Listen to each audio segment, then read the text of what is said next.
नमस्कार विद्यार्थी मित्रांनो, मी डॉक्टर NC पवार, सहाय्यक प्राध्यापक अर्थशास्त्र विभाग, राव बहादूर नारायणराव बोरावके महाविद्यालय श्रीरामपूर. विद्यार्थी मित्रांनो, मागील व्हिडिओ लेक्चरमध्ये आपण व्यापार शर्ती या घटकामधील व्यापार शर्ती म्हणजे काय, व्यापार शर्तीच्या विविध संकल्पनांचा विचार आपण केलेला होता. त्याचबरोबर व्यापार शर्तीचे प्रकार यांचाही अभ्यास केला. आजच्या व्हिडिओ लेक्चरमध्ये व्यापार शर्तीवर परिणाम करणारे घटक या उपघटकाचा विचार आज आपण करणार आहोत. आंतरराष्ट्रीय व्यापारविषयक सिद्धांत आणि आंतरराष्ट्रीय व्यापाराचे लाभ यांच्या अभ्यासावरून दोन देशांमध्ये आंतरराष्ट्रीय व्यापार सुरू होण्याची कारणे आणि असा व्यापार हा दोन्ही देशांना कसा किफायतशीर ठरतो या संबंधीची माहिती मिळते. आणि त्यावरूनच व्यापार शर्ती म्हणजेच एखाद्या देशाकडून निर्यात केल्या जाणाऱ्या वस्तूंच्या परिमाणाच्या मोबदल्यामध्ये अन्य देशाकडून आयात केल्या जाणाऱ्या वस्तूंची मिळणारे परिमाणे यांचं गुणोत्तर होय. या व्यापार शर्ती मुख्यतः प्रतिकूल व्यापार शर्ती आणि अनुकूल व्यापार शर्ती या दोन प्रकारामध्ये आढळून येतात. याचाही विचार आपण मागील तासाला केलेला होता की अनुकूल व्यापार शर्ती नेहमीच देशाच्या अर्थकारणावरती सकारात्मक परिणाम करणाऱ्या असल्या कारणामुळं सर्वच अर्थव्यवस्था अनुकूल व्यापार शर्ती निर्माण करण्यासाठी धडपड करत असताना आपल्याला दिसून येत आहेत. व्यापाराच्या शर्ती या कोणत्याही दोन देशांमधील व्यापाराचा पाया हा समजला जातात. आणि मग आंतरराष्ट्रीय व्यापारामध्ये सहभागी होणाऱ्या दोन देशांना खरेदी विक्री करावयाच्या वस्तू आणि वस्तूची किंमत याच्या बाबतीत एक वाक्यता निर्माण झाली तरच या दोन देशांमध्ये आंतरराष्ट्रीय व्यापार हा होत असतो. मग कोणत्याही दोन देशांच्या व्यापार शर्ती या प्रत्येक वेळी प्रत्येक देशासाठी अनुकूल किंवा प्रतिकूल राहत नाही आहेत. व्यापार शर्तीवर प्रभाव टाकणारे घटकांमुळेच व्यापार शर्तीत बदल घडून येत असतो. आणि म्हणून व्यापार शर्तीवर परिणाम करणारे घटक किंवा व्यापार शर्तीवर प्रभाव टाकणारे जे काही घटक आहेत त्या घटकांचा विचार करत असताना उत्पादन खर्च की आंतरराष्ट्रीय व्यापारात सहभागी होणाऱ्या वस्तू म्हणजे ज्या वस्तूंचा जागतिक व्यापार या ठिकाणी होतो, आता त्या सहभागी होणाऱ्या वस्तूंचा उत्पादन खर्च दृष्टिकोन हा व्यापार शर्ती निश्चित करण्यामध्ये महत्त्वाची भूमिका पार पाडत असतो. म्हणजे दोन देशांमधील वस्तूंच्या व्यापारामध्ये त्या वस्तूंना येणारा जो उत्पादन खर्च आहे तो या ठिकाणी महत्त्वपूर्ण भूमिका पार पाडत असताना व्यापार शर्ती यामध्ये चांगल्या प्रकारची भूमिका पार पाडत असतात.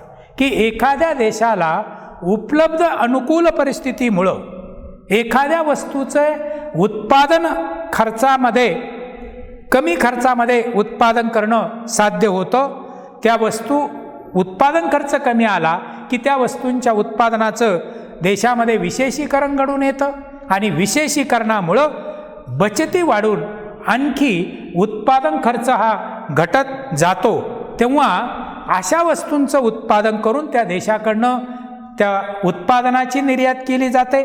आणि ज्या वस्तू देशात उत्पादित करणं खर्चिक आहे, जास्त खर्चाचं आहे, त्या वस्तूंची आयात देशाकडनं प्रामुख्यानं केली जाते. म्हणजे आयात निर्यातीच्या निरपेक्ष लाभाच्या तत्वामुळं आंतरराष्ट्रीय व्यापारात ठरणाऱ्या व्यापार शर्तीत निरपेक्ष उत्पादन खर्च हा महत्त्वाचा ठरत असतो. आणि मग उत्पादन खर्च घटल्यास व्यापार शर्ती या अनुकूल होतात. तर उत्पादन खर्च हा जर वाढला तर देशाला व्यापार शर्ती या प्रामुख्यानं प्रतिकूल होत जातात. त्यानंतर दुसरा घटक जो आहे तो म्हणजे उत्पादनाचे विशेषीकरण. म्हणजे बऱ्याच वेळा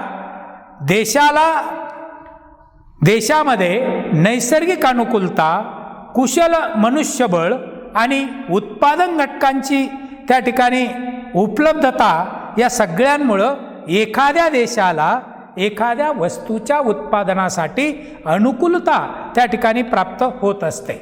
उदाहरण द्यायचं जर झालं तर भारतातील ज्यूट आणि चहाच्या उत्पादनाचं आपल्याला उदाहरण देता येईल की त्या अशा देशानं त्या विशिष्ट वस्तूंच्या उत्पादनावरती लक्ष केंद्रित करून त्याच्यामध्ये जर विशेषीकरण घडून आणलं तर वस्तूंचा खर्च हा मोठ्या प्रमाणात त्या ठिकाणी घटतो.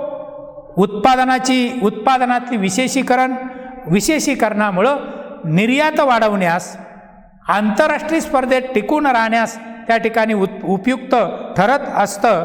मग व्यापार शर्ती ठरवण्यावर त्याचे चांगले परिणाम देशामध्ये घडून येत असतात. म्हणजे उत्पादनाच्या विशेषीकरणामध्ये व्यापार शर्ती या महत्त्वाची भूमिका पार पाडत असतात. तिसरा मुद्दा या ठिकाणी आपल्याला आर्थिक विकासाच्या बाबतीत सांगता येईल की आर्थिक विकास ही प्रत्येक देशासाठी अत्यंत महत्त्वाची प्रक्रिया आहे. म्हणजे प्रत्येक देश आर्थिक विकासाच्या प्रक्रियेतनं वाटचाल करत असतो, मार्गक्रमण करत असतो. या दृष्टीनं तो देश सातत्याने धडपड करण्याचा प्रयत्न करत असतो. आणि ही आर्थिक विकासाची प्रक्रिया जेव्हा देशामध्ये सुरू होते तेव्हा त्याचे दीर्घकालीन परिणाम हे होत असतात. त्यामध्ये देशांतर्गत राष्ट्रीय उत्पादनात वाढ घडून येण्यास मदत होते. परिणामी देशांतर्गत उत्पादन या सगळ्यांमध्ये मोठ्या प्रमाणात वाढ होऊ लागते आणि म्हणून आर्थिक विकास आंतरराष्ट्रीय व्यापारावर मोठा परिणाम त्या ठिकाणी करण्यास मदत प्रामुख्यानं करतो किंवा करणारा ठरतो की आर्थिक विकास हा व्यापार शर्ती अनुकूल ठरवण्याच्या प्रक्रियेत महत्त्वाची भूमिका बजावत असल्या कारणामुळं आर्थिक विकास ही संकल्पना व्यापार शर्तीवर परिणाम करणारा महत्त्वाचा घटक म्हणूनही ठरलेला दिसून येतो. आंतरराष्ट्रीय व्यापाराच्या लाभाचाही विचार या ठिकाणी करण्यात आलेला आहे की प्रत्येक देश जेव्हा आंतरराष्ट्रीय व्यापारामध्ये सहभागी होतो त्याच्या मागचं कारण म्हणजे आंतरराष्ट्रीय व्यापारातनं लाभ मिळणं. आणि मग या लाभाचं मोजमाप हे खरं तर व्यापार शर्तीमुळेच करता येतं. याचाच अर्थ आंतरराष्ट्रीय व्यापारापासनं प्राप्त होणाऱ्या लाभाचं मोजमाप हे व्यापार शर्तीमुळं करता येतं. म्हणजेच व्यापार शर्ती या व्यापारातील लाभ मोजण्याची मोजपट्टी म्हणूनच ओळखली जाते. अनुकूल व्यापार तोल आणि त्यापासून देशाला प्राप्त होणारे लाभ याचा विचार करून व्यापार वाढीसाठी प्रयत्न होतात. तर प्रतिकूल व्यापार तोल असेल तर त्याचे अनिष्ट परिणाम टाळण्यासाठी व्यापार शर्तीत बदल करण्याचे प्रयत्न होत असतात. थोडक्यात सांगायचं जर झालं तर व्यापार शर्तीवर परिणाम करणारा महत्त्वाचा घटक म्हणजे आंतरराष्ट्रीय व्यापाराचे लाभ हा दृष्टिकोन या ठिकाणी महत्त्वाचा ठरतो. त्यानंतर विनिमय नियंत्रणाचं धोरण म्हणूनही या ठिकाणी या व्यापार शर्तीवर परिणाम करणारा घटक आपल्याला सांगता येईल की आंतरराष्ट्रीय व्यापाराच्या शर्ती ठरवणारा महत्त्वाचा घटक म्हणून विनिमय नियंत्रणाचं महत्त्व आढळतं. आयात निर्यात व्यापार शर्ती या अनुकूल राहाव्यात म्हणून विविध देश विनिमय नियंत्रणाच्या विविध पद्धतीचा अवलंब करताना दिसत आहेत. त्या विनिमय नियंत्रणाच्या पद्धतीमध्ये चलनाचं अवमूल्यन काही देशाकडनं प्रामुख्यानं केलं जातं की याच्या माध्यमातून तो देश व्यापार शर्ती अनुकूल करण्याचा प्रयत्न करत असतो. आणि म्हणूनच या बाबतीत भारतानं वेळोवेळी आपल्या रुपयाचं अवमूल्यन प्रामुख्यानं केलेलं दिसून येतं. त्याला अनेक कारणं कारणीभूत असली तरीही प्रामुख्यानं भारताला व्यापार तोल किंवा व्यवहार तोल हा सतत प्रतिकूल होता आणि म्हणून आपल्या चलनाचं जे काही बाह्य मूल्य आहे ते घटवणं, चलनाचं अवमूल्यन करणं आणि व्यापार शर्ती आपल्याला अनुकूल करून घेणं या दृष्टीनं या मार्गाचा अवलंब भारतानं देखील केला होता. मग चलनाचं अवमूल्यन असेल, संरक्षक जकातींचा अवलंब केला जातो आयात कोटा ठरवणं, द्विपक्षीय आणि बहुपक्षीय व्यापार करार या ठिकाणी केले जातात. म्हणजे या विविध देश विनिमय नियंत्रणाच्या पद्धतीचा वापर या ठिकाणी करून व्यापार शर्ती अनुकूल कशा आपल्याला होतील या दृष्टीनं प्रयत्न करत असतात. आणि मग यामुळं विनिमय नियंत्रणाची धोरणं ही प्रत्यक्षपणे व्यापार शर्तीवर परिणाम करणारी ठरतात असंही म्हटलं जातं. त्यानंतर अन्योन्य मागणी, की दोन देशातील दोन वस्तूंच्या परस्परातील असलेल्या मागणीची लवचिकता म्हणजे अन्योन्य मागणी. या अन्योन्य मागणीमुळं कोणत्या देशाला किती फायदा होईल ते कळतं. उदाहरणार्थ भारत आणि इंग्लंडमध्ये जो काही व्यापार होतोय त्यामध्ये भारत इंग्लंडला गहू निर्यात करतो आणि इंग्लंडकडनं कापडाची आयात त्या ठिकाणी करतो. म्हणजे यामध्ये इंग्लंडची गव्हाची मागणी अधिक गरजेची आहे आणि याच वेळी भारताची कापडाची मागणी कमी गरजेची आहे.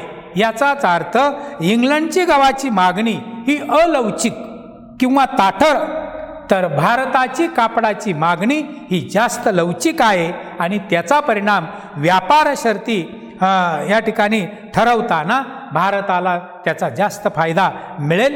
म्हणजे अन्योन्य मागणी या घटकाचा देखील व्यापार शर्तीवर परिणाम होत असतो.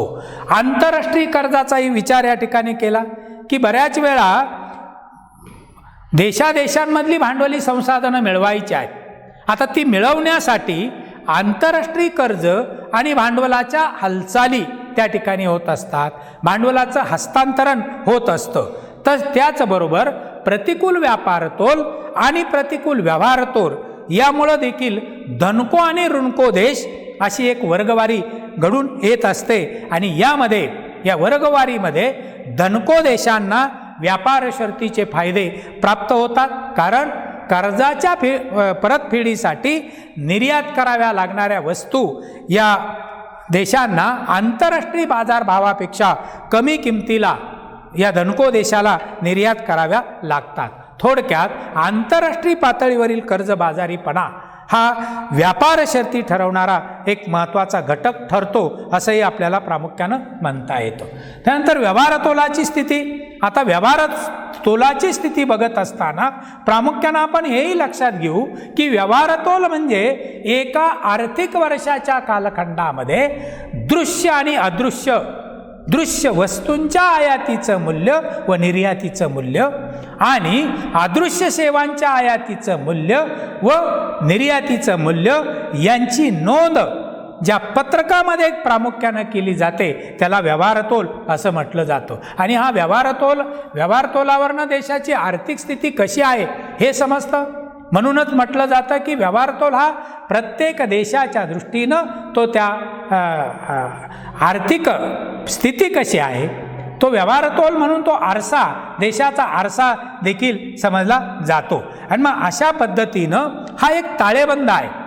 या ताळेबंदामध्ये देशाला या आयात निर्यातीच्या दृश्य वस्तू आणि अदृश्य सेवांच्या आयात निर्यातीच्या माध्यमातून देशाला प्राप्त होणारं एकूण उत्पन्न आणि त्याच वर्षभराच्या कालखंडात देशाला जे काही द्यावयाची सर्व प्रकारची देणी यांचं एक विवरणपत्र किंवा यांचा एक ताळेबंद आहे. आणि या ताळेबंदामध्ये एकूण येणी ही एकूण देण्यापेक्षा जास्त असतील तर अनुकूल व्यवहार तोल निर्माण होतो. आणि याच्या उलट जर देशाला आर्थिक वर्षाच्या कालखंडामध्ये एकूण देणी ही एकूण येण्यापेक्षा जास्त त्या ठिकाणी असतील तर प्रतिकूल व्यवहार तोल निर्माण होतो. मग अनुकूल व्यवहार तोल व्यापार शर्ती ठरवण्यामध्ये उपयुक्त ठरतो आणि याच्या उलट प्रतिकूल व्यवहार तोलामुळं व्यापार शर्ती ठरवण्याला मर्यादा प्रामुख्यानं येत असतात. एकूणच या ठिकाणी आपल्याला सांगता येतं की आंतरराष्ट्रीय कर्ज हा घटक देखील व्यापार शर्तीवर परिणाम करणारा ठरतोय. त्यानंतर प्रामुख्यानं पुढचा मुद्दा आपल्याला या ठिकाणी सांगता येतो तो म्हणजे तंत्रज्ञानातला बदल, की व्यापार शर्तीवर प्रभाव टाकणारा महत्त्वाचा घटक म्हणून तंत्रज्ञान घटकाला महत्त्व असल्याचंही दिसून येतं. ज्या देशामध्ये उत्पादन प्रक्रियेमध्ये आधुनिक तंत्रज्ञान, यंत्रशक्ती, वैज्ञानिक शोध संशोधन इत्यादींचा उत्पादनासाठी वापर मोठ्या प्रमाणात घडून येतो, त्या देशाला अनुकूल व्यापार शर्तीचा आपोआपच लाभ मिळत जातो किंवा प्राप्त होतो. आणि याच्या उलट उत्पादनाच्या कार्यामध्ये आधुनिक तंत्रज्ञानाचा, प्रगत यंत्रतंत्राचा अभाव असेल तर व्यापार शर्तीवर प्रतिकूल परिणाम त्या ठिकाणी होत असतो. म्हणजेच तंत्रज्ञान आणि यांत्रिकीकरण यांचा उत्पादनातील वापर जर वाढत गेला तर उत्पादित वस्तूंचा जो काही उत्पादन खर्च, सरासरी उत्पादन खर्च हा कमी कमी होत जातो. परिणामी दुसऱ्या बाजूला या तंत्रज्ञानाचा सातत्याने स्वीकार केला, आधुनिक तंत्रज्ञान उत्पादनाच्या कार्यामध्ये वापरत जर गेलं तर एकूण उत्पादन वाढतं, उत्पादनाचा दर्जा, प्रत, गुणवत्ता सुधारण्यास प्रामुख्यानं मदत होते. परिणामी त्या उत्पादनाला आंतरराष्ट्रीय बाजारातनं प्रचंड मागणी येते आणि मग त्यातनं निर्यात वाढीची शक्यता वाढते. निर्यात वाढली की देशाला व्यापार शर्ती या अनुकूल बनत जातात. आणि म्हणून व्यापार शर्ती या अनुकूल बनवायच्या आहेत तर देशानं आपल्या उत्पादनामध्ये किंवा जो काही निर्यातीचा माल आपल्याला या ठिकाणी तयार करायचा आहे त्याच्यामध्ये जे काही तंत्रज्ञान आलेलं आहे, नवनवीन तंत्रज्ञान, हे आत्मसात करणं गरजेचं आहे. म्हणजे तंत्रज्ञानातील बदलाची जी काही आव्हानं आहेत ती या ठिकाणी जर स्वीकारली तर देशाला अनुकूल व्यापार शर्ती त्या ठिकाणी होत जातात. जर तंत्रज्ञानातील बदलाचा स्वीकार केला गेला नाही, म्हणजे आज आपण बघतोय की जे विकसनशील राष्ट्र आहेत, मागासलेले देश आहेत, त्या ठिकाणी आजही तंत्रज्ञानामध्ये बदल जो काय आहे तो फारसा झालेला दिसून येत नाही. जे काही पारंपरिक तंत्रज्ञान आहेत, वर्षानुवर्ष त्याच तंत्राच्या साह्यानं, यंत्राच्या साह्यानं उत्पादन घेतलं जातं आणि मग सुमार दर्जाचं उत्पादन त्या ठिकाणी होतं. त्याचं प्रत या ठिकाणी चांगल्या पद्धतीची दिसून येत नाही आहे, गुणवत्ता त्या ठिकाणी निकृष्ट प्रतीची असते. त्याचा देशाच्या व्यापार शर्तीवर प्रतिकूल परिणाम होत असतो. आणि म्हणून व्यापार शर्ती या अनुकूल की प्रतिकूल हे ठरवण्यासाठी तंत्रज्ञानातील बदल हा घटक अत्यंत महत्त्वाचा ठरत असतो. त्याच्याही पुढे जाऊन आपल्याला प्रामुख्यानं सांगता येईल की आवडीनिवडी, सवयी, फॅशन इत्यादींमधला जो काही बदल आहे की आंतरराष्ट्रीय व्यापार शर्ती ठरवण्यामध्ये लोकांच्या आवडीनिवडी, सवयी, फॅशन यांच्यातील बदलांचा मोठा सहभाग असतो. आवडीनिवडी आणि सवयींचं मागणीचं स्वरूप, प्रमाण ठरवण्यामध्ये मोठा वाटा असतो. त्याचबरोबर लोकांच्या सवयी, आवडीनिवडी, फॅशन इत्यादी अपवादात्मक परिस्थिती सोडली तर त्या सतत बदलत असतात. आपल्याला माहीतच आहे की सातत्याने या घटकांमध्ये बदल होत असतो. म्हणजे आज जे काही आपण या ठिकाणी स्वीकारलेलं आहे, उद्याला कदाचित आपण दुसरीच एखादी उत्पादन, दुसरंच एखादं वस्तू स्वीकारतो. त्याचा हा सवयीचा परिणाम किंवा फॅशनमध्ये सातत्याने बदल होत जात असतात. आणि मग अशा या आवडीनिवडी, सवयी, फॅशन यांच्यातील बदलांमुळं एखाद्या वस्तूची मागणी वाढल्यास त्या वस्तूची निर्यात करणाऱ्या देशाला अनुकूल व्यापार शर्तीचा लाभ हा प्राप्त होत जातो. तर आवडीनिवडी, सवयी, फॅशन इत्यादी बदलामुळं एखाद्या वस्तूची मागणी घटल्यास त्या वस्तूची निर्यात करणाऱ्या देशाच्या व्यापार शर्तीवर प्रतिकूल परिणाम हा होत असतो. जकातीचं धोरण आपल्याला एक प्रामुख्यानं हा घटक व्यापार शर्तीवर प्रभाव टाकणारा आहे असं म्हणता येतं की सरकारकडनं आयात निर्यातीवर लावण्यात येणाऱ्या जकातींचा व्यापार शर्तीवर मोठा परिणाम घडून येत असतो. जकातीमुळं वस्तूंच्या किमती वाढतात. एखादा देश निर्यात प्रोत्साहनासाठी निर्यातीत कर सवलत देत असेल तर अशी कर सवलत निर्यात वाढवणारी आणि देशाच्या दृष्टीनं अनुकूल व्यापार शर्ती निर्माण करणारी असते. आणि म्हणून प्रत्येक देशाकडनं आपली निर्यात वाढावी म्हणून एक्सपोर्ट प्रमोशन याचा निर्णय देशाकडनं घेतला जातो. निर्यातदारांना विविध प्रकारच्या सवलती त्या ठिकाणी दिल्या जातात. त्याच्या माध्यमातून देशाची निर्यात वाढवून अनुकूल व्यापार शर्ती निर्माण केल्या जात असतात. याच वेळी तो देश आयात वस्तूंवर जबर कर आयात कर त्या ठिकाणी आकारत असेल, लादत असेल, तर आयात वस्तूंच्या किमती वाढतात, परिणामी आयात वस्तू महाग त्या ठिकाणी होतात. म्हणजे आपल्या देशाच्या बाजारपेठेमध्ये त्या वस्तू, आयातीच्या वस्तू महाग होतील आणि असं जकात धोरण आयात वस्तूंच्या व्यापार शर्ती या प्रतिकूल राहण्यास कारणीभूत ठरेल. या घटकांबरोबरच व्यापार शर्तीवर प्रभाव टाकणाऱ्या जे काही अनेक असे आर्थिकेतर घटक जे आहेत त्यांचा देखील व्यापार शर्तीवर अनुकूल किंवा प्रतिकूल परिणाम घडून येत असतो. म्हणजे देशाची आंतरराष्ट्रीय पातळीवरील त्या देशाची पत प्रतिष्ठा कशी आहे, किती प्रमाणात आहे. ती पत प्रतिष्ठा चांगली असेल तर त्या देशाला व्यापार शर्ती अनुकूल बनतायत.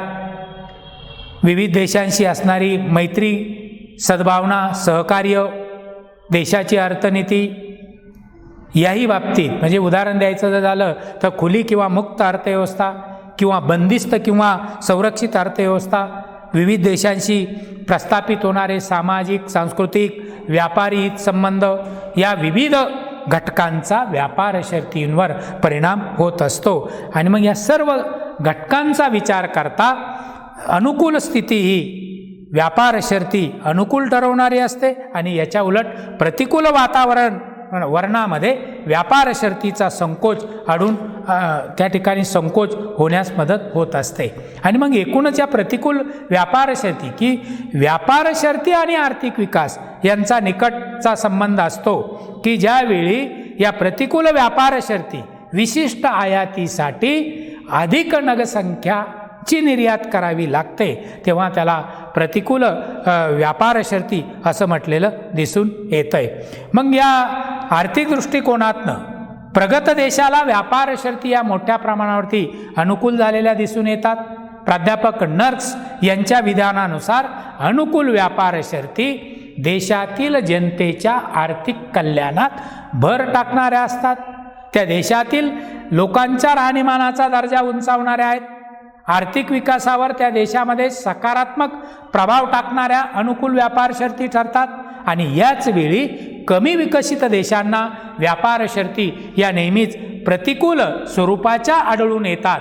आणि या प्रतिकूल व्यापार शर्ती म्हणजे परकीय कर्जाचा बोजा वाढवणाऱ्या, आर्थिक निस्सारण घडून आणणाऱ्या, जी काही राष्ट्रीय संपत्ती आणि देशाच्या उत्पन्नावर प्रतिकूल परिणाम करणाऱ्या, त्याचबरोबर देशाच्या आर्थिक विकासाला मर्यादा आणणाऱ्या ठरत आहेत.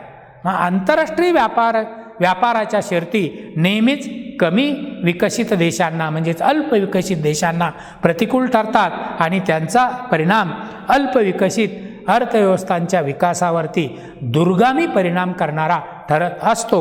आजच्या या व्हिडिओ लेक्चरमध्ये आपण प्रामुख्यानं व्यापार शर्तीवर परिणाम करणारे जे घटक आहेत त्याचा प्रामुख्यानं अभ्यास केलेला आहे.